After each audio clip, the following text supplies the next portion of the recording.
దేవుని శక్తి. హల్లెలూయా. ఏంటి సువార్త? దేవుని శక్తి. ఈ రోజున మరలా మనందరం ఈ సువార్తని, ఈ దేవుని శక్తిని ధ్యానించుకుంటూ ఉండగా, ఆయన వాక్యాన్ని భుజిస్తూ ఉండగా, ఆ దేవుని శక్తి ఇక్కడ మనందరి మీదకి తరలి వచ్చునుగాక. ఎవరెవరి జీవితాల్లో ఏ ఏ క్రియలకు ఎటువంటి దేవుడి శక్తి అవసరమో ఆ దేవుడి శక్తి యేసుక్రీస్తు నామములో మనందరినీ కమ్మునుగాక. హల్లెలూయా, హల్లెలూయా. సువార్త దేవుని శక్తి అన్నది నా మాటనా, దేవుడి మాటనా? హల్లెలూయా. రోమాపత్రిక 1వ అధ్యాయం 16వ వచనం. రోమాపత్రిక 1వ అధ్యాయం 16వ వచనం. సువార్తను గూర్చి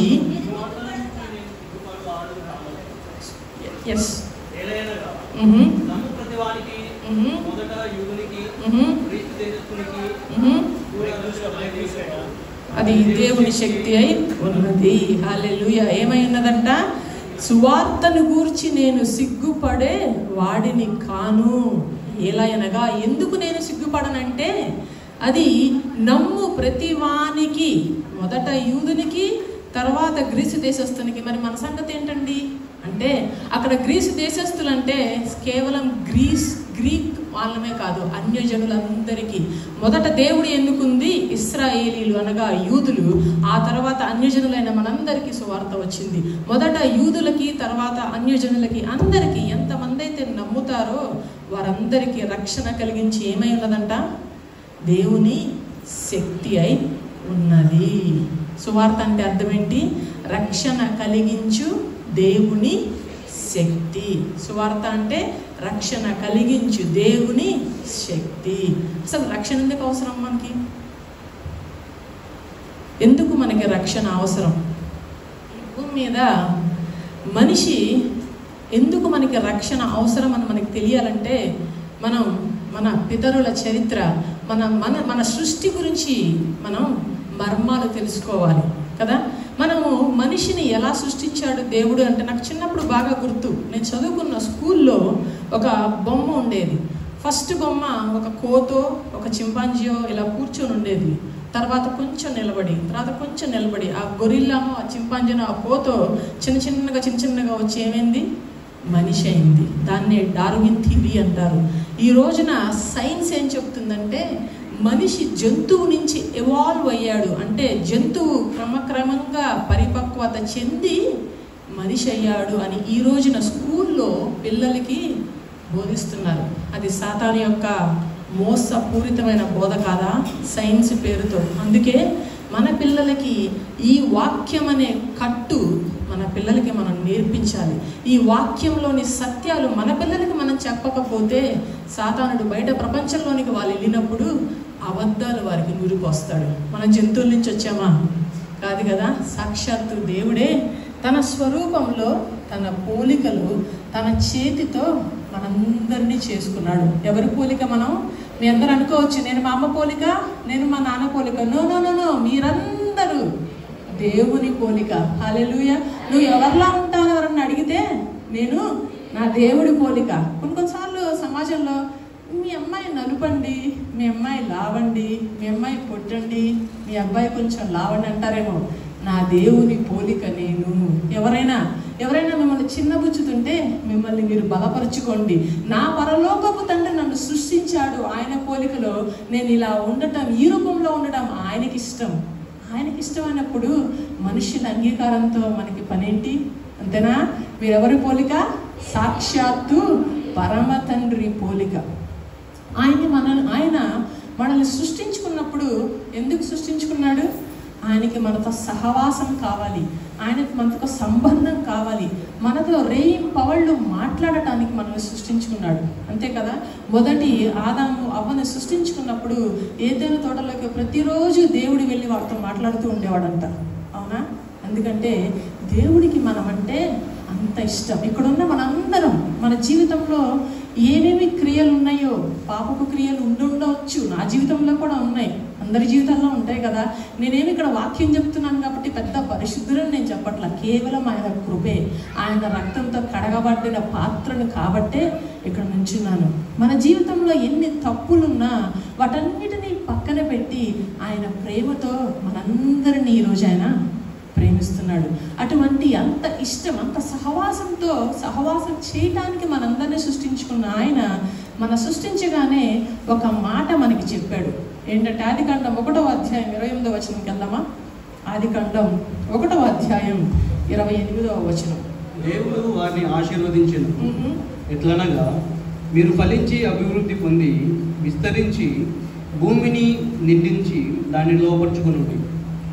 సముద్రపు చేపలను ఆకాశ పక్షులను భూమి మీద ప్రాకు ప్రతి జీవిని ఏలుడని దేవుడు వారితో చెప్పారు. చాలు. ఏమని చెప్పారు? మనిషిని సృష్టించగానే దేవుడు పలికిన మొట్టమొదటి మాట ఆశీర్వాదం. ఆదాము అవ్వకి మాత్రమే కాదు, ఆ ఆశీర్వాదం మనందరికీ వర్తిస్తుంది. ఏంటంట? మనం ఫలించాలంట, అభివృద్ధి పొందాలంట, విస్తరించి భూమిని నిండించాలంట. అంటే మనం ఏ పని చేసినా దాంట్లో ఫలం ఉండాలి, ఏ పని చేసినా దాంట్లో అభివృద్ధి ఉండాలి.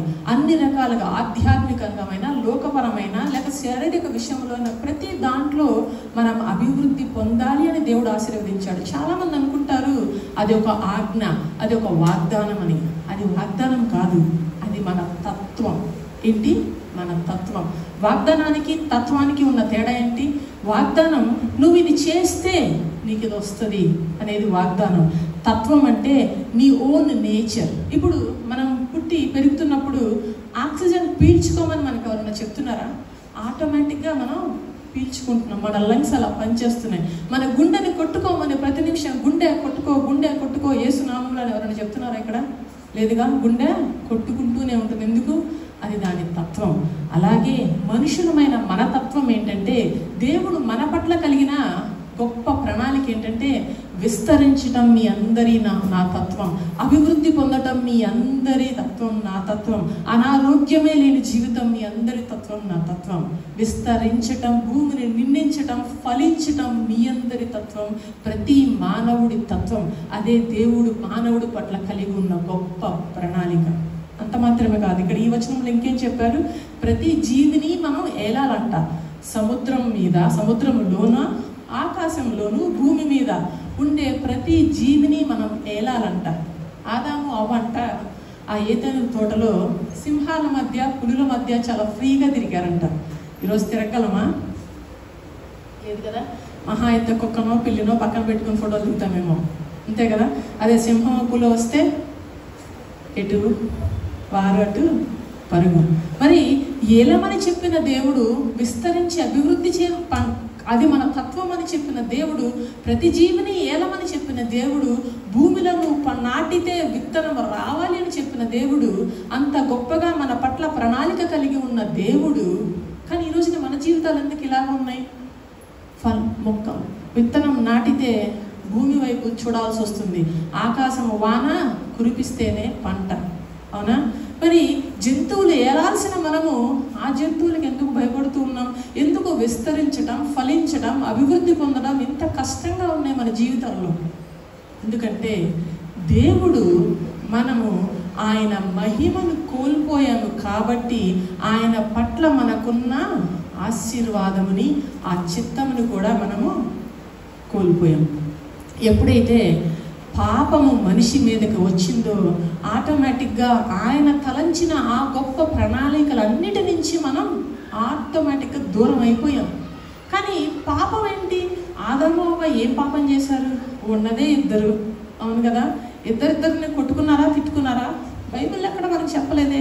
ఇద్దరు ఏమన్నా దొంగతనాలు చేసుకున్నారా? ఉన్నదంతా వాళ్ళదే అని దేవుడు చెప్పాడు. ప్రతిదాన్ని ఏలమని దేవుడు చెప్పాడు. ఆ జంతువుల్ని చంపి తినమని దేవుడే చెప్పాడు. మరి ఏంటి పాపం? ఎక్కడి నుంచి వచ్చింది పాపం? దొంగతనాలు చేశారా? మర్డర్లు చేశారా? మానభంగాలు చేశారా? ఏం చేశారని ఆదాము అవ్వ ఈరోజు పాపం అంటబడింది. బైబిల్ భాషలో పాపం అంటే అర్థం ఏంటి? What is the definition of పాపం? ఆజ్ఞ అతిక్రమమే పాపము కదా.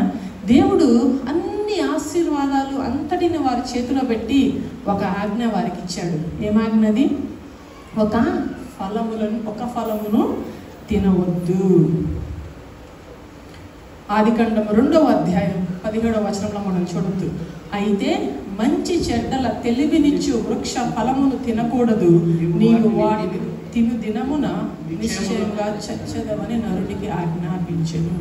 వారికి సమస్తమును ఇచ్చిన దేవుడు ఈ ఒక్క పండే ఎందుకు తినొద్దన్నాడు అంటే, అసలు ఆ పండు వారు తినకూడదనే ఆయన కోరిక, లేకపోతే ఆయనకి ఇష్టం లేదా వాళ్ళ పండు తిని ఎంజాయ్ చేయటం, మనం సంతోషంగా ఉండాలని, మనం తృప్తి పడాలని కోరుకునే తండ్రి ఆయన. ఈరోజున మన పిల్లలందరికీ మనం మంచి ఆహార పదార్థాలు ఇస్తాం కదా, అవునా కదా? మనకు ఉన్న దాంట్లో, మనకి చేతనైన దాంట్లో ది బెస్ట్ మన పిల్లలకి ఇచ్చే తల్లిదండ్రులు మనం అందరం. మరి పరలోకపు తండ్రి ఆయన కలిగిన మంచినంతటిని తను సృష్టించుకున్న మానవులకి ఇవ్వాలని కోరుకునే దేవుడు మరి ఈ ఒక్క ఫలంని ఎందుకు తినొద్దన్నాడంటే, ఆయన ఆజ్ఞ ఇచ్చాడు.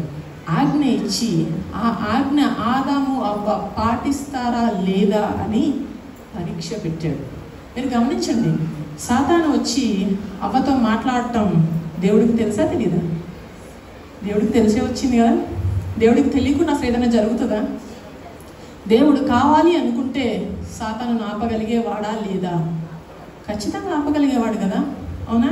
కానీ ఎందుకు సాతానుని అవ్వ దగ్గరికి రావటానికి దేవుడు అనుమతించాడు? దేవుడు పంపించాడని నేను చెప్పట్లా, కానీ సాతాను రావటం ఆయనకి తెలుసు, సాతాను అవ్వతో మాట్లాడటం ఆయనకి తెలుసు. ఆయన కావాలంటే ఆపి కూడా ఉండవచ్చు, కానీ ఎందుకు ఆపలేదు? ఎందుకంటే దేవుడు ఈ రోజున మన జీవితాల్లో, ఆ రోజు ఆదాము అవ్వైనా ఈరోజు మనమైనా, ఏదన్నా ఒక ఆజ్ఞ అయినా, ఒక ప్రామిస్ వాగ్దానమైన, ఒక ఆశీర్వాదమైన మన జీవితాల్లో మనందరితో ఆయన వాక్కు ద్వారా మాట్లాడినప్పుడు ఆ వాక్కుని మనం నమ్ముతున్నామా లేదా, పాటిస్తున్నామా లేదా అని ఆయన ఖచ్చితంగా పరీక్షించే దేవుడు. హల్లెలూయా. పరీక్ష ఎందుకు పెడతారు? ఫస్ట్ గ్రేడ్ నుంచి సెకండ్ గ్రేడ్కి వెళ్ళాలంటే, 1వ క్లాస్ నుంచి 2వ క్లాస్కి వెళ్ళాలంటే ఏం రాయాలి? పరీక్ష రాయాలి కదా. 2 నుంచి 3కి వెళ్ళాలంటే పరీక్ష రాయాలి. ఒకవేళ 1 నుంచి 5కి పరీక్ష లేకుండా ఒక పిల్లవాడు వెళ్తే అక్కడ వాడికి లాభం జరుగుతుందా, నష్టం జరుగుతుందా? మిగిలిన పిల్లవాళ్ళందరూ 5వ తరగతి అర్థం బాగా చేసుకొని ముందుకు దూసుకుపోతూ ఉంటే, ఈ పరీక్షే రాయని పిల్లవాడు 5వ తరగతిలో కూర్చుంటే వాడికి జీవితంలో వాడికి ఎక్కువ నష్టం జరుగుతుందా, లాభం జరుగుతుందా? దేవుడు కూడా మనకిచ్చిన ఆజ్ఞలనైనా, వాగ్దానాలనైనా, ప్రామిస్లనైనా పరీక్షిస్తాడు. నా బిడ్డ నమ్ముతుందా? నా వాక్యం మీద విశ్వాసం అనే ఆ విశ్వాసాన్ని అప్లై చేసి ఆ వాక్యానికి కట్టుబడి ఉంటుందా అని దేవుడు ఖచ్చితంగా మనందరినీ వాక్కులో పరీక్షిస్తాడు. ఇన్ కేస్ మనం పాస్ అవ్వకపోతే ఆయన మనల్ని నిందించడు, కొట్టడు, తిట్టడు. మనల్ని రావాల్సిన ఆ వాగ్దానం లేదా ఆ ఫలాన్ని కొంచెం లేట్ చేస్తాడంతే. ఇంకా మనకు అత్యధిక కృపనిచ్చి, అత్యధిక వాక్యాన్ని ఇచ్చి, మన విశ్వాసాన్ని పెంపొందించి మరలా పరీక్ష పెడతాడు. పాస్ అయ్యామా? ఓకే, ఆ వాగ్దానం, ఆ ఆశీర్వాదం మన చేతిలోకి వస్తుంది. పాస్ అవ్వలేదా? మళ్ళీ అత్యధిక కృప, మళ్ళీ మంచి వాక్యం, మళ్ళీ విశ్వాసం. ఏదో ఒక రోజున మనం పాస్ అయ్యే వరకు ఆయన కృపను మనల్ని నడిపించుకుంటూ మనల్ని ఆయన రెక్కల మీద, ఆయన హృదయం మీద మోసే దేవుడు నీ దేవుడు, నా దేవుడు. ఆ రోజున ఆజ్ఞ ఇచ్చిన ఆ ఆదాము అవ్వ ఆ ఆజ్ఞ మీరతారా? లేకపోతే సాతాను వచ్చి ఏం కాదులే, దేవుడు చెప్పినా ఏం కాదులే అని ఒక మాట చెప్తే ఎవరికి లొంగుతారని పరీక్షించాలనుకున్నాడు. కాబట్టే సాతాను రావటానికి దేవుడు అనుమతించాడు. అనుమతించిన మరుక్షణం ఆదాము అవ్వ పాస్ అయ్యారా, ఫెయిల్ అయ్యారా? ఆజ్ఞ అతిక్రమం పాపం కదా. ఆ దినము నుంచి మనిషి పాపములో నుంచున్నాడు. ఆ మనిషి ఎప్పుడైతే ఆజ్ఞ అతిక్రమించి పాపం చేశారో వారి మీద ఉన్న దేవుని మహిమ తొలగిపోయిందంట. ఏంటి గ్యారంటీ వారి మీద ఉన్న దేవుని మహిమ తొలగిపోవడానికి? వారు పండు తిన్న మరుక్షణం మీరు గమనిస్తే వారు దిగంబరులని, బట్టలు లేని వారని వారు గ్రహించుకున్నారంట. అంటే అప్పటి వరకు బట్టలు ఉన్నాయా? లేదు కదా. మరి అప్పటి వరకు రాని నాకు నా ఒంటి మీద బట్టలు లేవు అని అప్పటి వరకు తెలియని ఆదాము అవ్వకి అప్పుడు ఎందుకు తెలిసింది? దేవుని మహిమ వారి నుంచి తొలగిపోయింది. చిన్న చిన్న బల్బ్స్ ఉంటాయి, గుర్తుందా మీకు? పైన గ్లాస్తో వచ్చి లోపల చిన్న ఫిలమెంట్ ఉంటుంది కదా. ఆ బల్బ్ వెలుగుతున్నప్పుడు ఆ లోపల ఫిలమెంట్ మనకు కనపడుతుందా? కనపడదు. కానీ బల్బ్ ఆరిపోతే ఆ లోపల ఫిలమెంట్ మనకి కనబడుతుంది.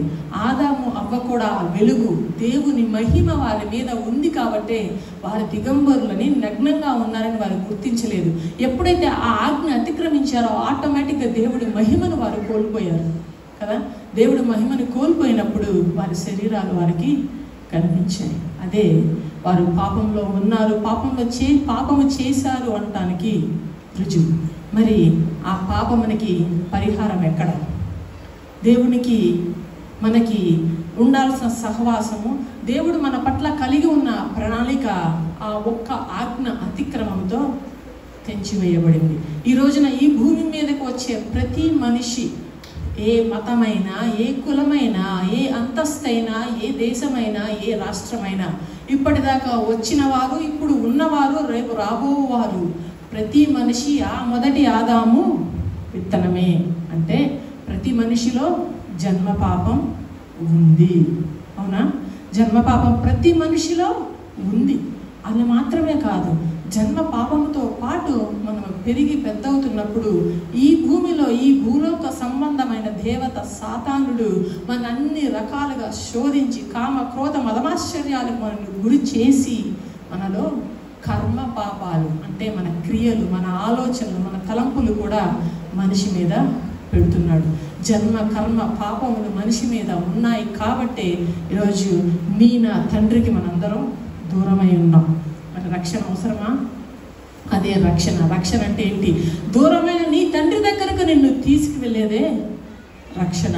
నీ స్థానాన్ని నీ ఫలించి విస్తరించి అభివృద్ధి పొందాలనే గొప్ప దేవుని ప్రణాళికలోకి నిన్ను నడిపించేదే నీ రక్షణ.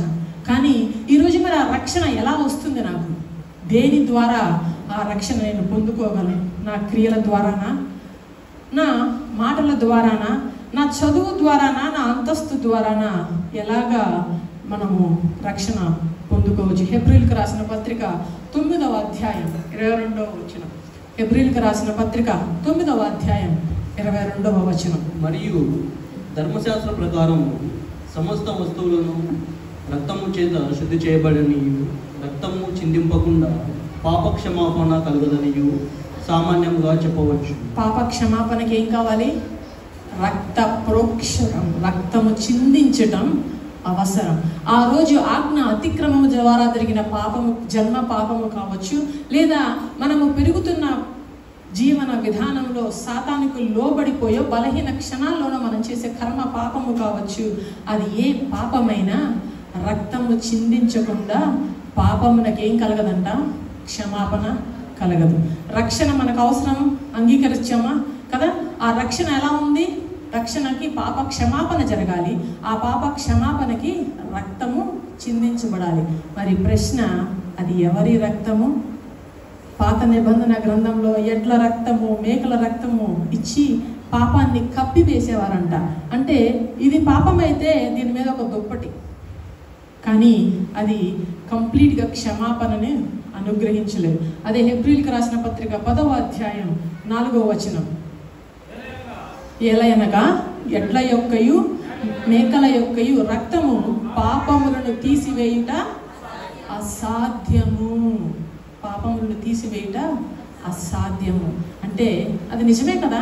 ఎడ్ల రక్తాన్ని, మేకల రక్తాన్ని చిందించి పాపాన్ని తీసివేయటం కరెక్టా? కరెక్ట్ కాదు కదా. ఉదాహరణ, ఇప్పుడు నేను కారు డ్రైవ్ చేస్తున్నా అనుకున్నాం అనుకోండి, నేను వెళ్ళి ఒకరిని గుద్దాను, ఓకే, పోలీసు వచ్చి కేసు పెట్టి రేపొద్దున కోర్టుకి రమ్మన్నాడు కదా.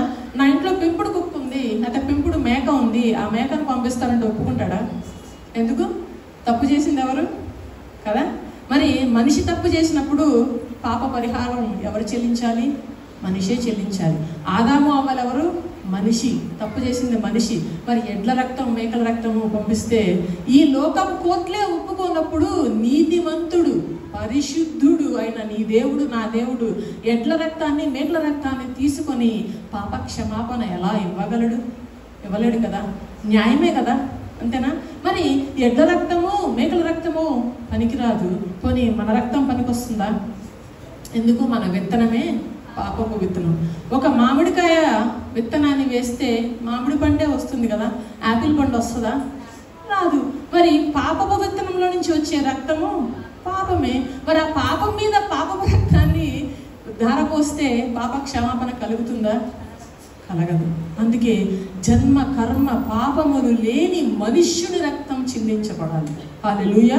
జన్మ కర్మ పాపములు లేని మనుష్యుని రక్తము చిందించినప్పుడే పాప క్షమాపణ కలుగును. మరి ఎక్కడి నుంచి వస్తారు? జన్మ కర్మ పాపములు లేని మనిషి ఎక్కడి నుంచి వస్తాడు అంటే దేవుడు తానే స్వయంగా పరిశుద్ధాత్మ రూపంలో, పరిశుద్ధాత్ముడు కమ్మగా మరియ గర్భము దాల్చెను. యేసుక్రీస్తు ఎలా వచ్చారంటే మరియ గర్భంలోనికి? యోసేపు ద్వారానా? కాదు కదా. పరిశుద్ధాత్ముడు కమ్ముకొనగా మరియ గర్భము దాల్చెను. అంటే అది ఆదాము అవ్వ విత్తనము కాదు కదా, నీకు వలే నాకు వలే. అది పరిశుద్ధాత్ముడి విత్తనము. సాక్షాత్తు పరిశుద్ధాత్ముడే యేసుక్రీస్తుని మరియ గర్భంలో పెట్టాడు. మరి జన్మ పాపం ఉందా? జన్మ పాపము లేదు. ఒకటి లేదు. మరి కర్మ పాపము? దేవుడు తలుచుకుంటే 33 సంవత్సరాల యేసుక్రీస్తుని భూమి మీదకి అప్పటికప్పుడు దింపేసి అప్పటికప్పుడు సిలువెక్కించేసి రక్త ప్రోక్షణం జరిగిపోయిందని చెప్పి ఉండొచ్చు కదా. కానీ ఎందుకు యేసుక్రీస్తుని ఒక చిన్న బాలుడిగా, పసివాడిగా పంపించాడు? ఎందుకంటే న్యాయం జరగాలి. ఆ వధించబడబోయే ఆ గొర్రె పిల్ల కూడా నీ వలే నా వలే ఈ భూమి మీద జన్మించి, నీ వలే నా వలే ఈ భూమి మీద జీవనాన్ని కొనసాగించి, నీవు నేను ఎదుర్కొనే ప్రతి శోధనని ఎదుర్కొని కూడా పాపము లేనివాడై, కర్మ పాపము లేనివాడై ఉంటేనే బలికి అర్హత కదా. అందుకనే యేసు ప్రభు వారు ఒక 33 సంవత్సరాల యవ్వనస్తుడిగా ఆకాశం నుంచి రాలా. నీ వలే నా వలే తల్లి గర్భంలో 9 నెలలు, పరిశుద్ధాత్మని ద్వారా 9 నెలలు తల్లి గర్భంలో ఉండి, నీ వలే నా వలే జన్మించి, నీ వలే నా వలే 33 సంవత్సరాలు పెరిగాడు. నీ వలే నా వలే సాతాను ద్వారా అన్ని విషయాలలో శోధించబడ్డాడు. కానీ మనకి ఆయనకు ఒకటే తేడా, కనీసం ఆయన నోటి మాటలో కూడా దోషము లేదని బైబిల్ చెప్తుంది. ఈ రోజుకి ఆయనలో తప్పు ఉందని ప్రూవ్ చేయడానికి ఎంతో మంది ప్రయత్నిస్తున్నారు. అలా ప్రయత్నిస్తూ వారి గమ్యము రక్షణ అవుతుంది. హల్లెలూయా. ఆయన తప్పని ప్రూవ్ చేయడానికి ప్రయత్నించిన ప్రతి ఒక్కరూ ఆయన నిజమైన దేవుడని అంగీకరిస్తున్నారు. ఎందుకంటే ఆయన నిజం కాబట్టి. హల్లెలూయా, హల్లెలూయా. ఈ రోజున మరి ఆ జన్మ కర్మ పాపములు లేవు కదా యేసుక్రీస్తులో. ఆయన అర్హుడేనా సిలువ త్యాగానికి? కానీ ఆ అర్హత, సిలువ త్యాగాన్ని ఆయన చేయటానికి సాతానుపై విజయం అంటే రక్షణ ఆయనకు అవసరమా, మనకు అవసరమా? ఆయనకు అవసరమే లేదు కదా.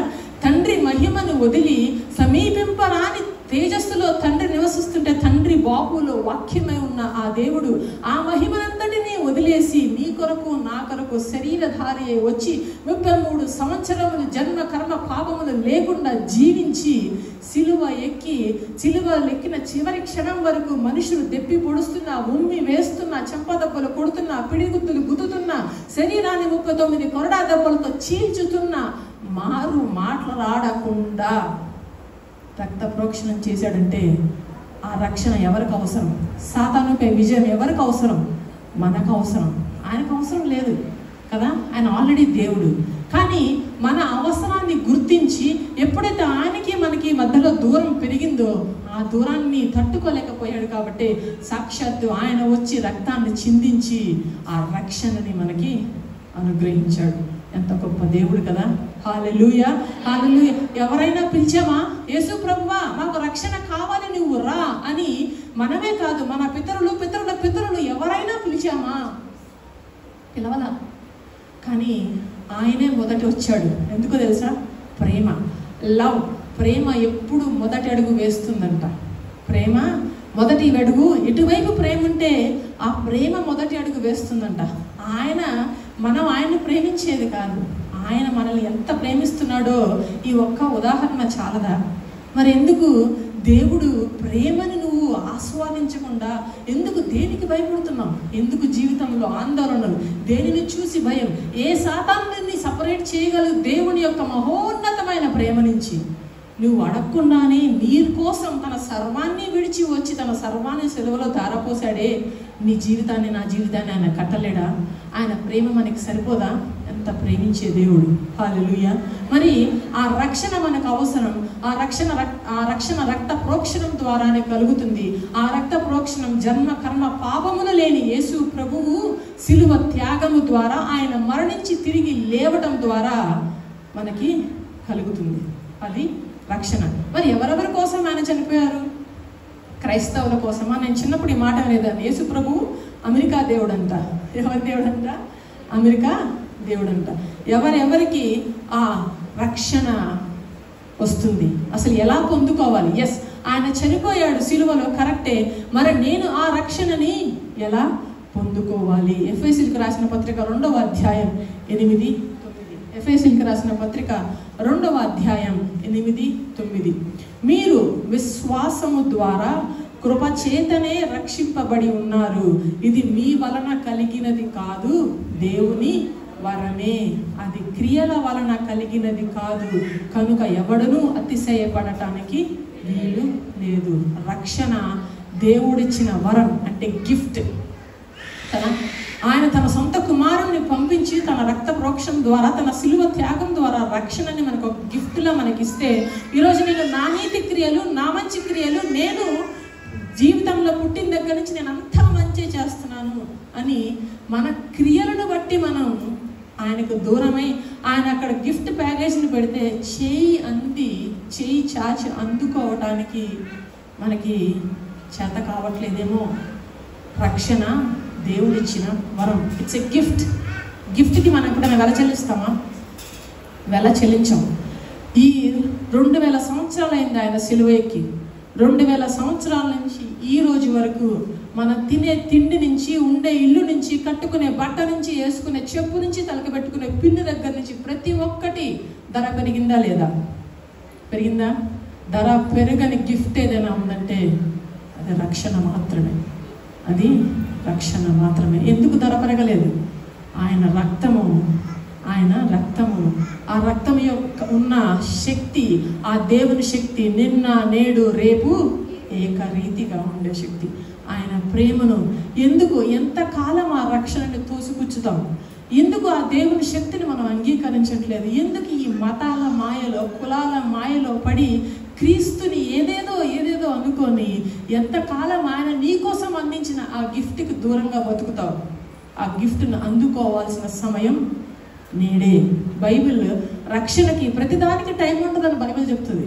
మన జీవితంలో ఒక క్రియ జరగాలన్నా, మన జీవితంలో ఎర్ర సముద్రం చీరాలన్నా, మన జీవితంలో స్వస్థత రావాలన్నా, అభివృద్ధి రావాలన్నా ప్రతిదానికి ఒక సమయం ఉందని చెప్పిన బైబిలే రక్షణకి మాత్రం నేడే రక్షణ దినం, నేడే రక్షణ దినం. రక్షణని పోస్ట్ పోన్ చేయమని మాత్రం బైబిల్ ఎక్కడా చెప్పాల. అంత ఇంపార్టెంట్. ఎందుకంటే ఆయన రాకడ చాలా దగ్గరలో ఉంది. ఆయన రాకడ చాలా, మనం ఎవ్వరూ ఊహించలేనంత దగ్గరలో రాకడ ఉంది. ఈ రోజున ఆయన మనలందరినీ ప్రేమిస్తున్నాడు కాబట్టి సువార్త చెప్పమని ఆ భారాన్ని పెట్టి ఆయన అందరినీ తన సంఘములోనికి, తన ఈ సొసైటీలోనికి అందరినీ ఆయన పంపిస్తున్నారు. ఈరోజు నా రక్షణ పొందుకోవడానికి నేను సిద్ధమా? ఏ మతం అడ్డొస్తుంది? ఆయన చిందించిన రక్తము ప్రతి ఒక్కరికి, ఆయన ఇచ్చిన గిఫ్ట్ ప్రతి ఒక్కరికి కదా. మొదటి ఎక్కడ మొదలు పెట్టాము అక్కడికి వెళ్దామా? రోమా 1:16. సువార్తను గురించి నేను సిగ్గుపడువాడను కాను, ఏలైనగా క్రైస్తవుడికి అది రక్షణ కలుగజేయును అనుందా మీ బైబిల్లో? ఏలైనగా అమెరికా వాళ్ళకి అది రక్షణ కలుగజేయును అనుందా? లేదా ధనవంతులకి అది రక్షణ కలుగజేయును అనుందా? పేదవారికి అది రక్షణ కలుగజేయును అనుందా? మగవారికి మాత్రమే, ఆడవారికి మాత్రమే, వయస్సు అంత దాటిన వారికి మాత్రమే, పలానా జిల్లా, పలానా దేశం, పలానా రాష్ట్రం, పలానా క్యాడర్, పలానా ఆస్తి అంతస్తు హోదా ఉన్న వారికి మాత్రమే అది దేవుని శక్తి ఉన్నదని రాయబడి ఉందా? మరి ఎవరెవరికంట రక్షణ? హల్లెలూయా. ఎవరెవరికి? నమ్ము ప్రతి వానికి. నీ కులంతో, నీ మతంతో, నీ ఆచారాలతో, నీ సాంప్రదాయాలతో, నీ కట్టు బొట్టులతో ఆయనకి సంబంధం లేదు. ఆయన అడుగుతుంది, నీలో జన్మ కర్మ పాపం ఉంది, ఆ పాపానికి కేవలం జీతము మరణము. మరణం అంటే మనం ఈ లోకంలో మన శరీరాన్ని వదిలేసి వెళ్ళేది కాదండి మరణం. అక్కడ ఆదామవ్వకి ఏం చెప్పాడు? ఈ పండు తినిన రోజున నీవు చచ్చెదవు అన్నాడు. అంటే అది మరణం కదా, చచ్చిపోయారా? చావడం అంటే ఏంటి? క్రీస్తులో చావటం అంటే దేవునికి దూరంగా జరగటమే. ఈ లోకంలో మనము ఈ శరీరాన్ని వదిలి దేవుడి దగ్గరికి వెళ్తాం, అది చావు కాదు, దాన్ని చెక్అవుట్ అంటారు. అంటే ఈ శరీరం అనేది నా ఇల్లు అయితే, ఈ ఇంట్లో నా ప్రాణ ఆత్మను నివసిస్తే నా ఆత్మ దేవుడి దగ్గరికి వెళ్తుంది, నా ప్రాణము పరలోకానిక నిత్య నరకానిక అనేది నా చేతిలో ఉంటుంది. ఈరోజు నీ ప్రాణం కోసం ఆయన తాపత్రయపడి తన ప్రాణాన్ని సిలువలో ధారపోసాడు. నమ్ము ప్రతి వానికి అది రక్షణ కలుగజేసు జయు దేవుని శక్తి అయి ఉన్నది. నమ్ముతావా? రక్షణ పొందుకుంటావా? సిలువలో ఆయన చేసిన త్యాగాన్ని గుర్తించి నీ కొరకు నా కొరకు నీవు నేను అడగక ముందే తన సర్వాన్ని సమస్తాన్ని చివరి ఆఖరి బొట్టు వరకు సైడ్ పొడుస్తారు యేసుప్రభువుని కదా. యేసుప్రభువుని పొడిచినప్పుడు ఏమొస్తుంది? నీళ్ళు. మనిషి శరీరంలో నుంచి నీళ్ళు ఎప్పుడు వస్తాయో తెలుసా? కారటానికి ఇంకా రక్తం లేకపోతే, అంటే అప్పటికే రక్తం కార్చేశాడు ఆయన. ఇంక ఏ రక్తపు బొట్టు లేదు కాబట్టే వాళ్ళు ఇక్కడ పొడిచినప్పుడు ఏమొచ్చిందంట? నీరు. అంటే చివరి రక్తపు బొట్టు వరకు చిందించే ప్రేమ ఆయన నీపై చూపిస్తుంటే ఏ కులం, ఏ మతం, ఏది నీకు అడ్డుగా ఉంది? నీ దేవుడి దగ్గరికి, నీ తండ్రి దగ్గరికి నిన్ను నడిపించడానికి ఏ మూఢనమ్మకాలు లేదా ఏ ఆచారాలని అడ్డుగా పెట్టుకొని నీ దేవుడికి దూరంగా జరుగుతున్నావు. ఇది నీ దేవుడు నీకు ఇస్తున్న పిలుపు. నువ్వు ఎంత దూరమైనా పరిగెత్తి ఉండొచ్చు. ఒకప్పుడు రక్షణలో ఉన్నాను, ఇప్పుడు నేను రక్షణలో లేను అని నువ్వు అనుకుంటున్నావేమో. నువ్వు ఆ దేవుడికి ఎంత దూరమైనా పరిగెత్తి ఉండొచ్చు. ఈ భూప్రపంచం మీద సువార్త యొక్క దేవుని శక్తి ఏంటో చెప్పమంటారా? ఆయన ప్రేమ ఏంటో చెప్పమంటారా? దేవుడు నశించిపోతున్న వారు కోట్లాది మందిలో ఉన్నారు కాబట్టి, సంఖ్య పెద్దది కాబట్టి యేసుక్రీస్తు రాలా. ఈ భూమి మీద నేనొక్కదాన్నే ఉన్నా, ఈ భూమి మీద మీరు ఒక్కళ్ళే ఉన్నా, ఆ ఒక్కడి కోసం కూడా ఆయన వచ్చి అదే సిలువ త్యాగం చేసేవాడు. ఎందుకంటే రక్షణ వ్యక్తిగతం. రక్షణ ఏంటి? వ్యక్తి. వారి కోసం చనిపోయాడులే, ఓ వీళ్ళందరూ ఉన్నారు కదా వీరి కోసం చనిపోయాడులే. నో, నువ్వు ఒక్కడివే భూమి మీద ఉన్నా, నేను ఒక్కదాన్నే భూమి మీద ఉన్నా, ఆ చివరి రక్తపు బొట్టువు ఆయన ఖచ్చితంగా కార్చేవాడు. ఎందుకంటే ప్రతి ఒక్కళ్ళని పేరు పెట్టుకొని పిలుచుకొని సృష్టించుకున్న దేవుడు కదా. మీ అందరూ అంటే ఆయనకి ఇష్టం. ఏ ఒక్క ఆత్మ నశించినా నాకు సంతోషం లేదని రాయబడి ఉంది బైబిల్లో. ఏ ఒక్క ఆత్మ, అది దొంగతనం చేసేవాడు కావచ్చు, వ్యభిచారం చేసేవాడు కావచ్చు, నరహంతకుడు కావచ్చు.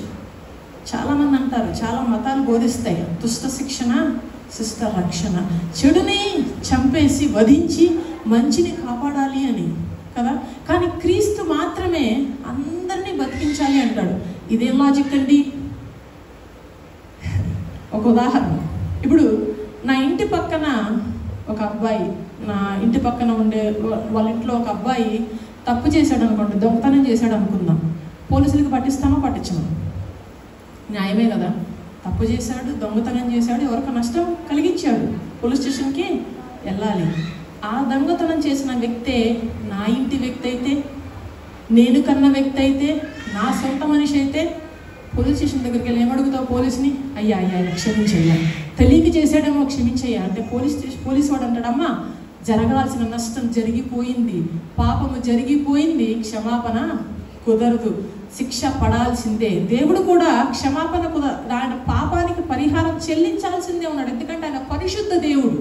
ఆ పరిశుద్ధ దేవుడు పాపాన్ని భరించలేడు. అందుకనే ఆజ్ఞ అతిక్రమించిన మరుక్షణమే మనకి ఆయనకు సంబంధం తెగిపోయింది. ఆ సంబంధం తిరిగి రావాలి అంటే పాపానికి జస్టిఫికేషన్, తీర్పు, న్యాయపు తీర్పు జరగాల్సిందే కదా.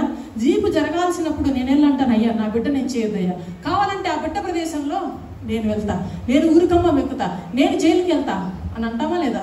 ఎందుకు? మనం కన్నాం కాబట్టి, మన సొంత బిడ్డ కాబట్టి, మన కన్న తండ్రి కావచ్చు కాబట్టి, నా సొంత భార్య, నా సొంత భర్త కావచ్చు కాబట్టి. మరి దుష్ట శిక్షణ అంటే పక్కింటి వాళ్ళు మనకు కనలేదు కాబట్టి శిక్ష వేయించుకొని చెడిపోని జైలుకి వెళ్ళని బాధ లేదు.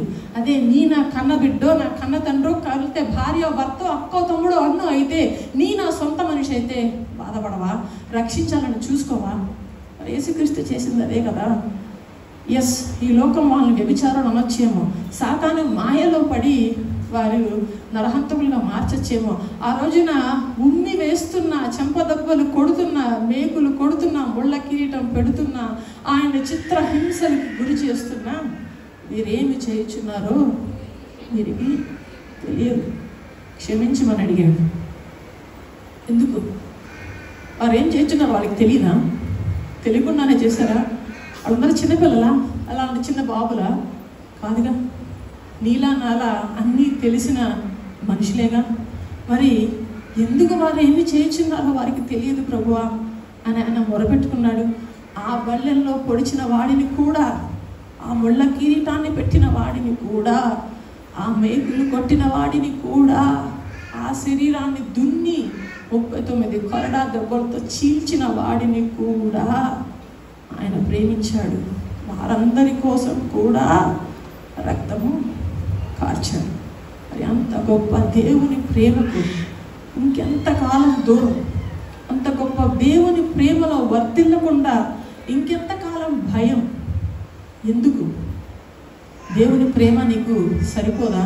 అంత గొప్ప త్యాగాన్ని, ఆయనకున్న సర్వాన్ని సమస్తాన్ని నీ కోసం ఇచ్చేస్తే ఇంకా నాకు అది ఇవ్వలేదు ఇది ఇవ్వలేదు అని ఆయన్ని ఇంతకాలం మనం నిందిస్తాం. రక్షణ నమ్ము ప్రతి వానికి అనుగ్రహింపబడతాడంట. ఆయన పక్షపాతి కాదు. ఒక మనిషిని ఎక్కువ ప్రేమించి ఒక మనిషిని తక్కువ ప్రేమించే పక్షపాతి దేవుడు కానే కాదు. ఈ రోజున మన ఆయన రక్షణ తీసుకోవడానికి, అంగీకరించడానికి మీరు ఎక్కడ ఎవరు రక్షణలో ఉన్నారో ఎవరు రక్షణలో లేరో నాకైతే తెలియదు. కానీ పరిశుద్ధాత్మ దేవుడు సువార్తను చెప్పమన్నాడు, నేను చెప్తున్నాను. ఎంతమంది రక్షణలో ఉన్నారు, ఎంతమంది రక్షణలో లేరో, రక్షణలో ఉండి తప్పిపోయిన వారు ఎంతమందో నాకు తెలియదు. కానీ రాకడ చాలా దగ్గరగా ఉంది. రక్షణ లేకపోతే మన ప్రాణం ఎటు వెళ్తుందంట?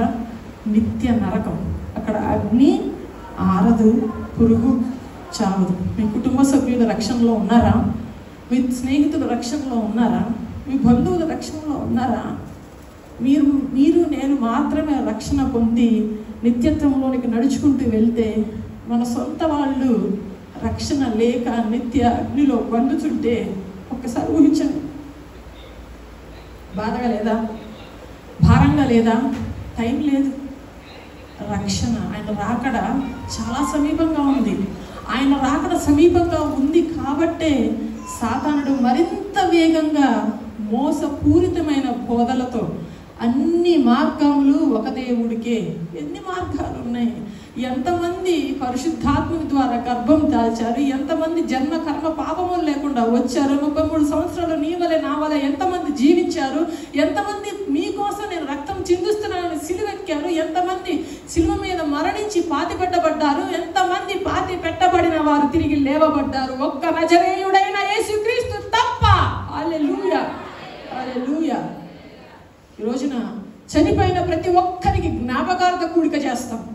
కానీ నా తండ్రి, నా ప్రభువు, నా రక్షకుడైన యేసుక్రీస్తుకు మాత్రమే పునరుద్ధాన దినం చేస్తాం. He is the way. నేనే మార్గము, నేనే సత్యము, నేనే జీవము అని రాయబడి ఉంది ఈ గ్రంథంలో. నేను ఒక మార్గము, నేను ఒక సత్యము, నేను ఒక జీవము అని రాయలేం. ఈ బైబిల్లో దాయటానికి ఏమీ లేదండి. ఉన్నది ఉన్నట్టు దేవుడు రాసిపెట్టాడు. దావీదు ఆయన హృదయానుసారుడు, అవునా కదా? దావీదుకి నాకెంతో ఇష్టమైన వాడయ్యా, నా హృదయానుసారుడని మెచ్చుకున్న దావీదు చేసిన పాపం ఇందులో ఉందా లేదా? ఎంతోమంది ప్రవక్తలు ఆయన మాట వినకుండా ఆయనకు ఎదురు తిరిగిన సందర్భాలు ఇందులో ఉన్నాయా లేవా? ఏమన్నా దాచిపెట్టాడా ఇందులో దేవుడు? నిన్ను నన్ను భయపెట్టడానికి ఏమన్నా దాచిపెట్టాడా? పాపాన్ని పాపం అని చెప్పాడు. రక్షణ కావాలంటే రక్షణ అని చెప్పాడు. రక్షణకి ఒకటే మార్గం ఉంది కాబట్టి నేనే మార్గం అన్నాడు. I am the way, not a way. రోజు సాతానుడు అందరినీ మోసపూరితమైన క్రీస్తు నుండి ఇలా మతం మారుస్తారా? అసలు మతం అంటే ఏంటి? మతం అంటే మనిషి పెట్టుకున్న ఆచార పద్ధతులు, వ్యవహారాలే మతం. మనం ఎవరినో మతం మారిస్తే మనకేంటి ఉపయోగం? నేను చాలాసార్లు సువార్త చెప్పడానికి అమెరికాలో బయటికి వెళ్తాను. బయటికి వెళ్ళినప్పుడు మీరు మతం మారుస్తున్నారు, మీరు మతం మారుస్తున్నారంట. నేను ఒకటే క్వశ్చన్ అడుగుతాను, మీరు మతం మారితే నాకు వచ్చే లాభం ఏంటండి? ఏమన్నా ఉందా? ఎవరో క్రీస్తుని తెలుసుకుంటే సరే, మతం మార్చడం పక్కన పెట్టేస్తే మీరు రక్షణలోకి వస్తే నాకేమైనా ఉపయోగమా? దేవుడు నా బ్యాంక్ అకౌంట్లో ₹1 చెక్ ఏమైనా వేస్తాడా? లేదు కదా. మరి ఏంటి, ఎందుకు వెళ్ళి చెప్తున్నాను సువార్త? భారం. ఈ రోజున రక్షణ పొందుకున్న మనమందరం ఇంకా ఇక్కడ ఎందుకున్నాం? రక్షణ పొందుకున్న మనమందరం, పరిశుద్ధాత్మని పొందుకున్న మనందరం ఆయన కుమారులు కుమార్తెలం కదా. కుమారులు కుమార్తెలు సొంత ఇంటికి వెళ్ళడానికి హక్కులా కాదా? ఇప్పుడు నా కొడుకు వచ్చి నా ఇంటి డోర్ తడితే కుదరదు వెళ్ళిపోనని అంటానా? నా కొడుకు అయ్యాడు కాబట్టే వాడికి ఆల్రెడీ అర్హత ఉంది నా ఇంటి డోర్ తట్టడానికి. ఈరోజు పరలోకంలో ఆ పరిశుద్ధాత్మని పొందుకున్న మనందరం ఆయన కుమారులు ఆయన కుమార్తెలం. మనం కూడా పరలోకంకి వెళ్ళి డోర్ తట్టే అధికారం మనకు ఉంది. అధికారం మనకు ఉంది. తీసుకెళ్ళడానికి పరిశుద్ధాత్మ దేవుడు మనలో ఉన్నాడు. కానీ ఇంకా ఎందుకు దేవుడు మన ఇక్కడ ఉంచాడు? ఎందుకంటే మన శరీరానికి అవసరం. దేవుడు ఆత్మస్వరూపి. ఈ దేవుడు ఈ భూమి మీద ఏమి చేయాలన్నా, సువార్త చెప్పాలన్నా, ఒకరిని రక్షించాలన్నా ఆయనకి శరీరం అవసరం. ఆత్మలకి లీగల్గా భూమి మీద పనిచేసే అధికారం లేదు. శరీరం లేకుండా, అది పరిశుద్ధాత్మ అయినా దురాత్మ అయినా, శరీరం లేకుండా భూమి మీద తన కార్యమును సాగించలేదు. పరిశుద్ధాత్ముడికి ఈ రక్షణ కార్యం, ఆయన అందరినీ రక్షించుకోవాలంటే సువార్త చెప్పాలంటే ఒక గొంతు కావాలి. నశించిపోతున్న వారికి ప్రార్థన చేయాలంటే మోకాలించే మోకాళ్ళు కావాలి. చేతులు పైకెత్తి ఏడ్చే కన్నీళ్లు కావాలి. కరిగిపోయే హృదయాలు, భారమైన హృదయాలు కావాలి. అవన్నీ కావాలి. కాబట్టి అందరూ మమ్మల్ని అందరినీ ఆయన ఎన్నుకొని ఇంకా ఈ భూమి మీద ఉంచారు. ఆయన రాకడ సమీపంగా ఉంది. భారం కలిగి ఉన్నారా?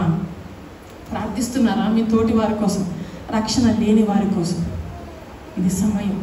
భారం కలిగి ప్రార్థించాలి. వారి హృదయాలని ఈ భూలోక సంబంధపు దేవత మూసేసిందంట. కళ్ళు రక్షణ, దేవుని శక్తి, రక్షణ సువార్త ఉన్నప్పుడు ఆ సువార్తను వారు తీసుకోకుండా ఈ లోక సంబంధమైన దేవత వారి కన్నులు మూసిందంట. ఎవరు ఈ లోక సంబంధమైన దేవత?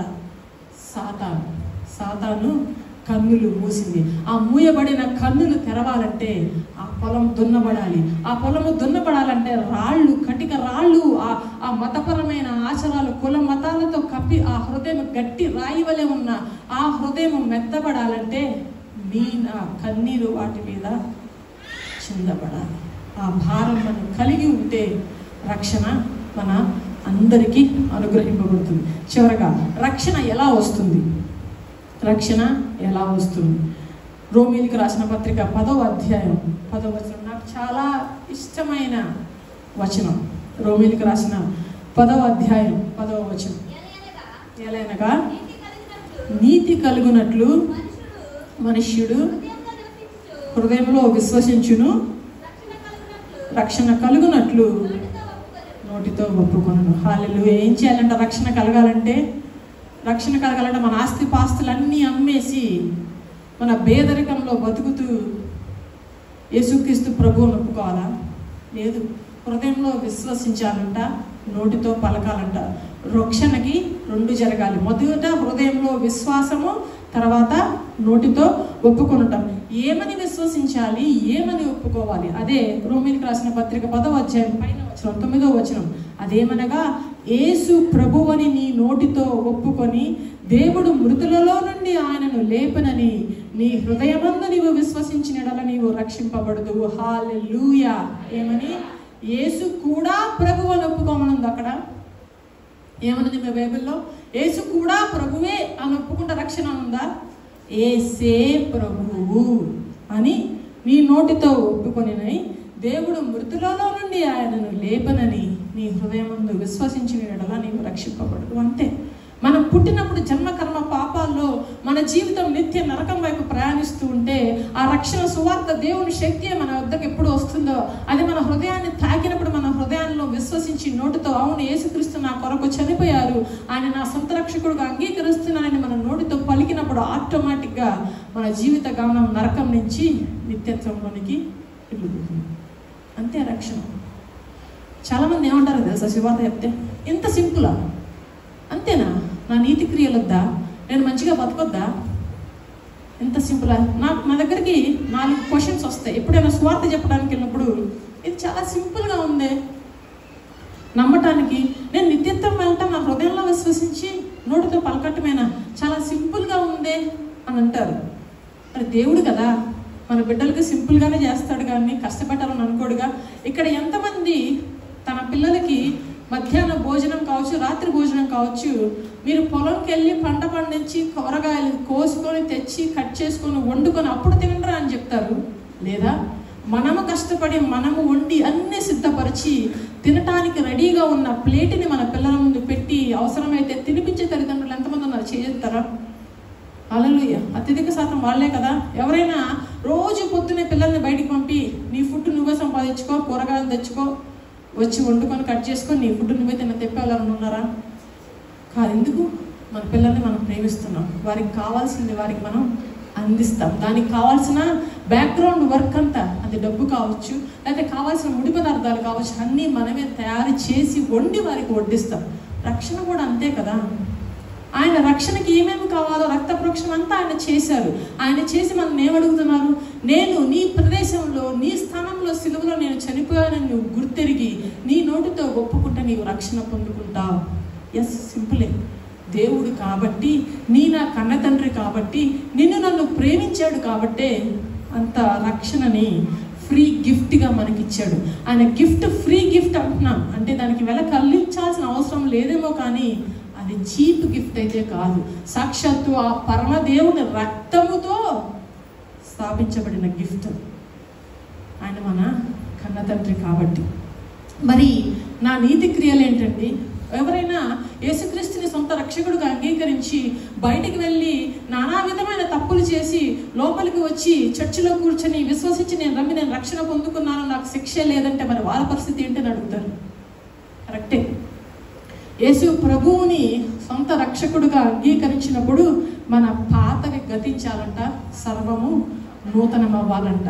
యేసు ప్రభువుని హృదయమందు విశ్వసించి నోటితో ప్రభువును నువ్వు ఒప్పుకున్నప్పుడు నీ పాత జీవితం మనం ఏం పొందాలి?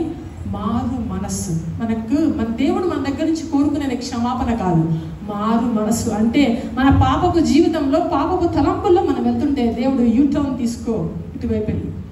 ఆ పాపపు మనస్సు, మారు మనస్సు లేకుండా ఆయన రక్షణ ఉంది కదా అని బయటికి వెళ్ళి తప్పులు చేస్తూ చర్చిలోకి వచ్చి రక్షణ ప్రార్థన చేస్తూ, బయటికి వెళ్ళి తప్పులు చేస్తూ చర్చిలోకి వచ్చి రక్షణ ప్రార్థన చేస్తూ ఉంటే అట్టి వారికి క్షమాపణ లేదు అని బైబిల్ చదువుతుంది. బైబిల్లో లేదా? నీకు అనుగ్రహింపబడిన రక్షణ నీకు గిఫ్ట్ ఏమో, నీకు వరమేమో, కానీ ప్రతిదినము ఒక్కసారి నువ్వు రక్షణ పొందిన తర్వాత భయముతోనూ వణుకుతూ ఆ రక్షణని కాపాడుకోవాలని పరిశుద్ధ గ్రంథం సెలవిస్తుంది. రక్షణ మనకి రావటం ఫ్రీగానే వచ్చిందేమో, కానీ దాన్ని కాపాడుకోవాల్సిన బాధ్యత మనదే. ఆయన కృప ద్వారా మనకి రక్షణ వచ్చింది, కానీ ఆ కృప పాపం చేయడానికి దేవుడు మనకిచ్చిన లైసెన్స్ కాదు, తప్పులు చేయడానికి దేవుడు మనకిచ్చిన లైసెన్స్ కాదు, నోటి మాటలు ఇష్టం వచ్చినట్టుగా మాట్లాడి పరులను నిందించడానికి దేవుడు మనకిచ్చిన లైసెన్స్ కాదు. ఆ కృప ద్వారా విశ్వాసం చేత మనం పొందుకున్న ఆ రక్షణ మనలో మారు మనస్సుని, క్రీస్తుని పోలిన జీవితాన్ని మనం కలిగి ఉండాలి అని చెప్తుంది. అటువంటి జీవితం లేకపోతే తెలిసి తెలిసి తప్పులు చేస్తూ ఆయన శిలువలో రక్తం కార్చాడులే, ఆ రక్తంలో నాకు రక్షణ ఉందిలే అని తెలిసి తెలిసి తప్పులు చేస్తే అట్టి వారికి క్షమాపణ లేదు అని దేవుడు చాలా క్లియర్గా చెప్పాడు. తర్వాత మరి నా నీతి క్రియల పనేంటి? నీతి క్రియలు నా దృష్టికి మురికి గుడ్డ వలె ఉన్నాయని రాయబడి ఉంది కదా బైబిల్లో. అంటే మన నీతి క్రియలు అసలు ఆయనకు అవసరం లేదా? మన నీతిగా ఉండాల్సిన అవసరమే లేదా? అంటే ఒక గ్లాస్, ఒక పాత్ర, ఓకే, ఆ పాత్ర లోపలంతా మురికిగా ఉందనుకుందాం. ఒక మంచి మినరల్ వాటర్ బాటిల్ తీసుకొచ్చి ఆ మురికి గ్లాసులో పోసి ఎవరైనా తాగుతారా? నీళ్ళు మంచివే కదా, పాత్ర మురికిది. అంటే రక్షణ లేకుండా మన జీవితం, మన ప్రాణం పాత్ర అయితే, మన రక్షణ లేకపోతే ఆ మురికి పాత్ర వలె మనం ఉన్నాం. ఆ నీతి క్రియలు, మనం చేసే మంచి మంచి క్రియలు మంచి క్రియలే, మంచి మినరల్ వాటరే, కానీ ఆ మురికి పాత్రలో, అంటే ఈ రక్షణ లేని పాత్రలో పోస్తే వాటి వల్ల ఉపయోగమా? అందుకే ఆయన మురికి గడ్డల వలె ఉన్నాయంటున్నాడు. పోనీ పాత్ర మంచిదే, రక్షణ నేను పొందుకున్నా, నా పాత్ర శుద్ధీకరించబడింది, బయట లోపల మంచి పాత్ర. కానీ మురికి నీళ్ళు ఆ మంచి పాత్రలో పోస్తే ఎవరన్నా తాగుతారా? పాత్ర మంచిదే కదా, కానీ క్రియలు లేవు. దానివల్ల ఏమైనా ఉపయోగమా? రక్షణ అవసరం. రక్షణ మన పాత్రని మంచి పాత్రగా, ఆయన పిలుపుకు తగ్గ పాత్రగా, ఆయన ఎన్నికకు తగ్గ పాత్రగా, ఆయన సువార్తను మోసే భారం కలిగిన పాత్రగా, ఆయన క్రీస్తు స్వరూపంలోకి మనం మార్చబడే పాత్రగా రక్షణ మనల్ని చేస్తే, మనం చేసే మంచి పనులు, అందులో పోసిన మంచి నీరు, మంచి పాత్రలో ఉన్న మంచి నీరు మనందరం తాగుతామా లేదా? హల్లెలూయా. ఇక్కడ ఉన్న ప్రతి ఒక్కరూ మంచి పాత్రలో పోసిన మంచి నీరే. హల్లెలూయా. అటువంటి మంచి పాత్రలో పోసిన నా మంచి క్రియలు ఆయన కన్నుల ఎదుట మంచి సువాసన వెదజల్లేవిగా ఉంటాయి. రోజున రక్షణ తీసుకోవటానికి ఎందుకు ఆలోచిస్తున్నాం? రక్షణ కోసం ఎందుకు దూరం జరుగుతున్నాం? ఈ రక్షణ కేవలం రేపు పరలోకంలో మనకి నిత్య జీవాన్ని ఇవ్వటానికి మాత్రమే కాదు, ఈ రక్షణ ఈరోజు భూలోకంలో కూడా మనకి నిత్య జీవాన్ని ఇస్తుంది. నిత్య జీవం అంటే చావే లేని జీవము, అది పరలోకంలోనే ఉందని అనుకుంటాం. అది ఒక డెఫినేషన్ మాత్రమే. నిత్య జీవానికి రెండో సైడ్ ఏంటో తెలుసా? ఈ సాక్షాత్తు దేవుడి జీవము అంటే మరణమే లేని జీవము మనలో ఉండటమే. ఈ భూమి మీద మనం బతుకుతున్నప్పుడు కూడా నిత్య జీవం అంటే నీ శరీరంలో మరణం ఉండదు, నీ అవయవాల్లో మరణం ఉండదు, నీ ఉద్యోగంలో మరణం ఉండదు, నీ ఇంట్లో కొరత ఉండదు, నీ వివాహంలో ఆటుపోట్లు ఉండవు. మరణమే లేని జీవము నిత్య జీవం. రక్షణ సువార్త దేవుడి శక్తి ఉంది. రేపు మనం వెళ్ళబోయే పరలోకానికి మాత్రమే కాదు, కానీ ఈరోజు దేవుడు మనం ఈ భూమి మీద నివసిస్తున్నప్పుడు కూడా ఆ నిత్య జీవాన్ని మనం అనుభవించాలని, తద్వారా ఫలించి విస్తరించి వృద్ధి చెంది భూమిని లోపరుచుకోవాలని ఆయన కోరుకుంటున్నాడు. అది ఎలా సాధ్యం? రక్షణ పొందుకొని ఎప్పుడైతే పరిశుద్ధాత్మని మనం పొందుకుంటామో, ఆ ఏదెను తోటలో ఎలాగైతే మనం సృష్టించబడ్డామో అలాగ మనం రూపాంతరం చెందుతాం. రక్షణ కార్యం ముగిసిందా లేదా? ఏదెను తోటలో మనం సృష్టించబడ్డాం, దేవునికి దూరం అయ్యాం కదా. దేవునికి దూరమైనప్పుడు మళ్ళీ దేవుడి దగ్గరికి ఎలా వెళ్ళాలా, ఎవరి రక్తం, ఎవరి పాప క్షమాపణ ఎలా కలుగుతుందా అన్నప్పుడు జన్మ కర్మ పాపమును తెలియని యేసు మనందరి వలె వచ్చి ఆయన రక్తము చిందించి మరలా మనం హృదయంలో విశ్వసించి నోటితో ఒప్పుకునేటప్పుడు మరలా పరిశుద్ధాత్మతో మనం నింపబడి ఆయన సహవాసంలోనికి మనందరం వచ్చేసాం. రక్షణ కార్యం ముగిసిందా లేదా? అదే కదా రక్షణ అంటే. రక్షణ ఏ కులమో, ఏ మతమో, ఏ ఆచారమో, ఏ వ్యవహారమో, ఏ కట్టుబాటు కాదు. రక్షణ అంటే నిన్ను సృష్టించిన నీ కన్న తండ్రి దగ్గరికి నిన్ను తీసుకువెళ్ళే ఒక మార్గం. అందుకే క్రిస్టియానిటీ, క్రీస్తు ఒక మతం కాదు, క్రీస్తు ఒక మార్గం. నేను మతము అనేది నేను మతాన్ని అనే క్రీస్తు చెప్పినట్టు నాకు ఎక్కడ ఇందులో కనిపించదు. నేనే మార్గం, నేనే జీవం, నేనే సత్యం. ఇక్కడ అందరం కళ్ళు మూసుకొని పరిశుద్ధాత్మ దేవునితో, ఇక్కడ ఎంతమంది రక్షణ తీసుకున్నారో తీసుకోలేదో నాకైతే తెలియదు. ఈ రోజున దేవుడు మీ అందరితో మాట్లాడుతున్నాడు. ఇదే ప్రతి ఒక్కరు తలదించుకొని కళ్ళు మూసుకొని, దేవా ఎక్కడైతే రక్షణ అవసరమైందో నేను ఇప్పుడు ఒక రక్షణ ప్రార్థన నేను చేస్తాను. నాతో మీ అందరు ఏకీభవించి నేను చెప్పిన ప్రార్థన రిపీట్ చేయవలసిందిగా కోరుతున్నాను. ఈరోజు దేవుడు మీ హృదయాన్ని ముట్టినట్టయితే, మీరు ఇప్పటి వరకు రక్షణ లేకుండా ఆయనకు దూరంగా ఉన్నారేమో, లేదా ఒకప్పుడు రక్షణ పొంది దానికి దూరంగా జరిగారేమో. ఎంత దూరంగా వెళ్ళిపోయినా 99ని వదిలిపెట్టి నీ కొరకు పరిగెత్తే దేవుడు నీ తండ్రి. నేను చేతులు చాచి నీ కొరకు ఆయన ఎదురు చూస్తున్నాడు. నువ్వు ఒక దాసుని వలె, పనివాడి వలె ఉండాలని కాదు, కానీ నువ్వు సొంత కుమారుడి వలె, సొంత కుమార్తె వలె ఆయన ఉండాలని ఆహ్వానిస్తున్నాడు. ఆయన దగ్గరికి వస్తావా?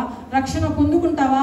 రక్షణ పొందుకోవడం ద్వారా సాతానుపై నీ ఉన్న సర్వ అధికారాన్ని ఈ రోజున యేసు నామములో విరగొట్టబడును గాక అని ప్రకటిస్తున్నాం. హల్లెలూయా. ఎవరైతే రక్షణ పొందాలనుకుంటున్నారో అందరూ ఇక్కడ, ఎవరైతే రక్షణ పొందాలనుకుంటున్నారో వారి ప్రార్థనలో ఏకీభవించండి. రక్షణ పొందిన వారు కూడా వారికి తోడుగా సహాయంగా మీ గొంతును కలపాలని వేడుకుంటున్నాను. నేను ఎప్పుడైతే నా పేరు చదువుకుంటానో కరుణ అని, ఆ కరుణ అనే స్థానంలో మీ పేరు మీరు పెట్టుకొని మీ నోరు తెరిచి మీ హృదయంలో విశ్వసించి నోటితో ఒప్పుకున్న ద్వారా రక్షణ. ఈ రోజు మీ నోటితో ఒప్పుకోవాలని దేవుడు మీ అందరికీ పిలుపునిస్తున్నాడు. ప్రార్థన చేసుకుందామా? నీ హృదయం సిద్ధమా? హృదయంలో విశ్వసించావా నీ తండ్రి నేను ఎంతో ప్రేమిస్తున్నాడని?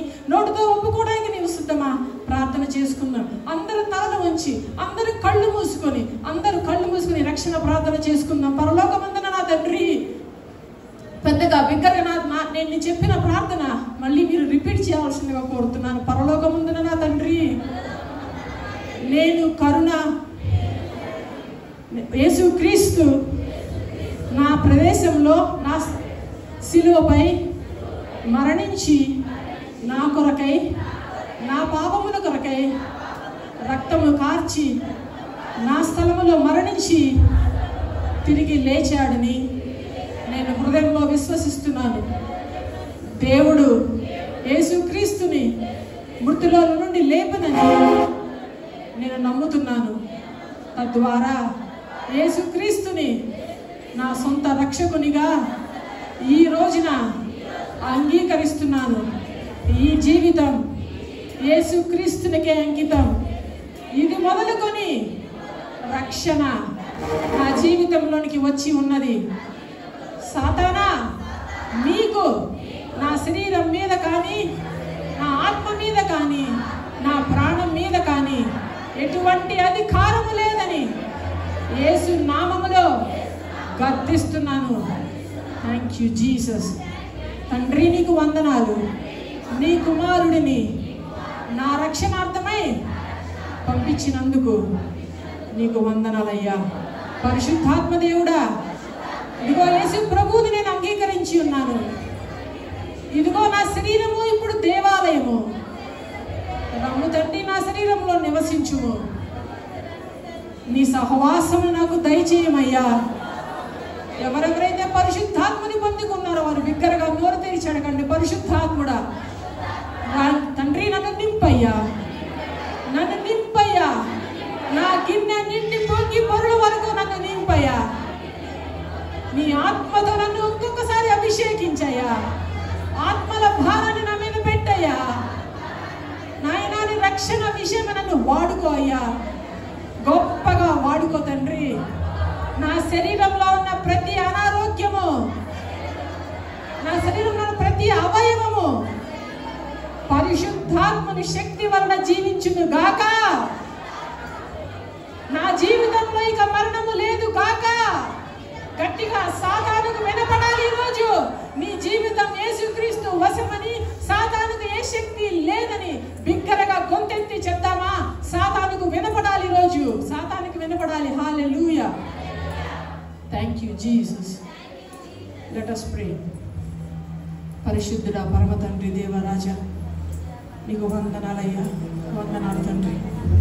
ನನ್ನ రక్షణ సువార్తను గురించి తండ్రి అందరితో నీవు మాట్లాడావు. నీ వాక్యాన్ని తండ్రి నీవే వడ్డించావు.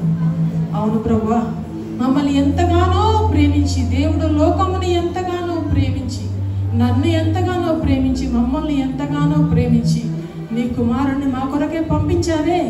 పరిశుద్ధ దేవుడా, నీకు వందనాలయ్యా. ఏ తండ్రి చేయలేని త్యాగమయ్యా, ఏ కుమారుడు చేయలేని త్యాగమయ్యా. నాయన, మా కోసం నువ్వు సిలువ ఎక్కావు, మా కోసం నీ ఆఖరి బొట్టు వరకు చిందించావు. రక్షణ నీకు అవసరం లేదయ్యా. మిమ్మల్ని రమ్మని పిలవలేదు, కానీ నీ ప్రేమతో నాయన నా కొరకు తండ్రి ఈ భూమి మీదకు వచ్చి నాకు రక్షణ అనుగ్రహించావు తండ్రి. పరిశుద్ధాత్మ దేవుడా, నీకు వందనాలు. ఇదిగో తండ్రి, మా శరీరముతో మేము పాపము చేస్తామని తెలిసి కూడా మా శరీరమును నీ ఆలయముగా ఎంచుకున్నావే. నీకంటే ఎవరు ప్రేమిస్తారయ్యా? అవును తండ్రి, నిన్ను దుఃఖించే వారమని నీకు తెలుసు, పాపము చేసే వారమని నీకు తెలుసు. అయినా మమ్మల్ని సర్వసత్యంలోనికి నడపడానికి తప్పటడుగు వేసిన ప్రతిసారి వేలు పట్టి నీ సరైన దారిలో మమ్మల్ని నడిపించుకోవడానికి, ఎక్కడో సమీపింపరాని తేజస్సులో ఉండడానికి నేను ఇష్టపడలేదు. కానీ ఇదిగో ఈ మా శరీరాలన్నీ ప్రభువా నీకు ఆలయాలుగా చేసుకోవడానికి నీకు ఇష్టపడ్డావే. ఎంత గొప్ప ప్రేమ తండ్రి. అవునైనా, నీలాగా ఎవరైనా ప్రేమించగలరా? నీ ప్రేమ ఎక్కడైనా దొరుకుతుందా ప్రభువా? నాయనంత గొప్పటి ప్రేమతో మమ్మల్ని ప్రేమించావు, పిలుచుకున్నావు, నీ ఆత్మతో ముద్రించుకున్నావు. కుమార్తెలన్నావు, కొడుకులన్నావు ప్రభువా, నీకు వందనాలు. ఇదిగో తండ్రి, ఇది మొదలుకొని సువార్త భారం మా అందరిపై పెట్టయ్యా. నాయన, మా కుటుంబంలో ఇంకా రక్షణ లేకుండా ఎవరైనా ఉన్నారేమో వారందరి కొరకు ప్రార్థించే భారాన్ని మాకు పెట్టయ్యా. అవును తండ్రి, ఏ ఒక్కరు నశించకూడదన్నది నీ ఆశయ్యా. ఏ ఒక్కరు నశించినా నువ్వు బాధపడతావు నాయన. నీ హృదయం నాయన భారముతో నిండి ఉందయ్యా నశించి వారి పట్ల. ప్రభువా, అటు భారాన్ని మాకు దయచేయండి నాయన. మా ఎవరైతే ఇంకా రక్షణలోకి రాలేదో తండ్రి, వారందరినీ గుర్తు చేసుకోమని అడుగుతున్నానయ్యా. వారి రక్షణ గురించి ప్రార్థిస్తున్నాను ప్రభువా. ఈ యుగ సంబంధమైన దేవత, ఈ భూలోక దేవత వారి కన్నును కప్పి వేసిందయ్యా. ఒప్పింప చేయి వాడము నీవే కదయ్యా. పరిశుద్ధాత్ముడా, మా వల్ల ఏమవుతుంది తండ్రి? సువార్తని మాత్రమే మేము చెప్పగలమయ్యా. ఎవరెవరి కుటుంబాల్లో ఇంకా రక్షణ లేకుండా ఎవరెవరు ఉన్నారో ప్రభువా, వారందరినీ గుర్తు తెచ్చుకోండి. నేను ప్రతి మూసిన ప్రతి కన్ను ఈ క్షణమే తెరవబడును గాక అని ప్రకటిస్తున్నానయ్యా. ప్రతి హృదయంలోనైనా రక్షణ సువార్త విత్తనం ఈ క్షణమే నాటబడును గాక అని ప్రకటిస్తున్నామయ్యా. ఏ మతపరపు ఆత్మ, ఏ విగ్రహారాధపు ఆత్మ, ఏ కులపరమైన ఆత్మ, ఏ లోక సంబంధమైన ఏ బలమైన దుర్గము వారి హృదయంలో వీలు లేదని యేసు నామములో ప్రకటిస్తున్నామయ్యా. ఏ సాతాను కాడి, ఏ సాతాను బంధకము వారిని యేసుక్రీస్తులోనికి రాకుండా అడ్డగించిందో ప్రతి ఒక్క కాడిని ఈ క్షణమే యేసు నామములో విరగొడుతున్నాం తండ్రి. అవును ప్రభువా, తండ్రి ఒప్పింప చేయవాడు నీవే పరిశుద్ధాత్ముడా. అవును మా ప్రభువా, నీవే ఒప్పింప చేసి నన్ను నీ రక్షణ మార్గంలోనికి మా అందరినీ నీవు తెచ్చుకున్నావు దేవా. నీ కృప ద్వారా మేమందరం వచ్చాం. మా బంధుమిత్రులందరినీ, మా తోటి వారందరినీ రక్షణలోకి నడిపించుకోమని ఇదిగో ప్రభా, ఇక్కడ విత్తిన వాక్యములు ప్రతి ఒక్కరి హృదయములో యేసుక్రీస్తు రక్తంతో నాటుతూ ప్రతి ఒక్క హృదయము ఈ విత్తనము, ప్రతి ఒక్క హృదయంలో ఈ విత్తనము నూరింతలుగా దేవుని రాజ్యముకై ఫలించును గాక అని ప్రకటిస్తున్నాం నాన్న. ఇక్కడ ఎవరెవరు ఏ అనారోగ్య సమస్యలతో బాధపడుతున్నారో ఇక్కడ పరిశుద్ధాత్మని ఉన్నామని మేము మెరుగుదాం తండ్రి. ప్రతి ఒక్కరిని ఈ క్షణమే ముట్టి స్వస్థత శీఘ్రముగా అనుగ్రహించమని యేసు నామములో పలుకుతున్నాము. హల్లెలూయా. అవును తండ్రి, ఇక్కడ పరిశుద్ధాత్మ దేవుడు ఉన్నాడు. ఏ అనారోగ్యము దురాత్మ ఇక్కడ ఉండడానికి వీల్లేదు. ప్రతి అనారోగ్యము దురాత్మని యేసు నామములో ఈ క్షణమే గద్దిస్తున్నాం ప్రభు. పారిపోమని ఆజ్ఞాపిస్తున్నాం. ఎవరెవరికి విడుదల కావాలో, ఎవరెవరికి విడుదల కావాలో ప్రతి ఒక్కరికి ఈ క్షణమే విడుదల, ఈ క్షణమే విడుదల, స్వస్థత, రక్షణ యేసు నామములో ప్రకటిస్తున్నాం తండ్రి. హల్లెలూయా. అవునయ్యా తండ్రి, ఎవరెవరు యవనస్తులు ఉన్నారో, ఎవరు చదువుకుంటున్న వారు ఉన్నారో పరిశుద్ధాత్మ దేవుడా, జ్ఞాన వివేచములకు నీవు మూలం. వారందరినీ నీ ఆత్మతో నింపు. ఈ క్షణమే నీ ఆత్మతో నింపు. ఇది మొదలుకొని వారు ఫలించుదురు గాక నాయన. ఏమేమి సబ్జెక్టులు కష్టతరంగా ఉన్నాయని వారు అనుకుంటున్నారో ఇక మీదట వారికి ఏది కష్టము కాదు ప్రభువా. వారు చదువుతున్నప్పుడు పరిశుద్ధాత్ముడా సొలొమోనుకి ఇచ్చిన జ్ఞానాన్ని వారికి ఇచ్చి వారిని నడిపించమని అడుగుతున్నాను. ప్రతి ఒక్కరిని ప్రభువా జ్ఞానంతో నింపి ఫలించి విస్తరింపచేసి అభివృద్ధి చేసి యేసుక్రీస్తునకు గొప్ప సాక్షిగా నిలుపుదువు గాక అని ప్రకటిస్తున్నాం ప్రభువా. ప్రతి ఒక్కరిని ముట్టండి అయ్యా, ప్రతి ఒక్కరిని ముట్టండి అయ్యా.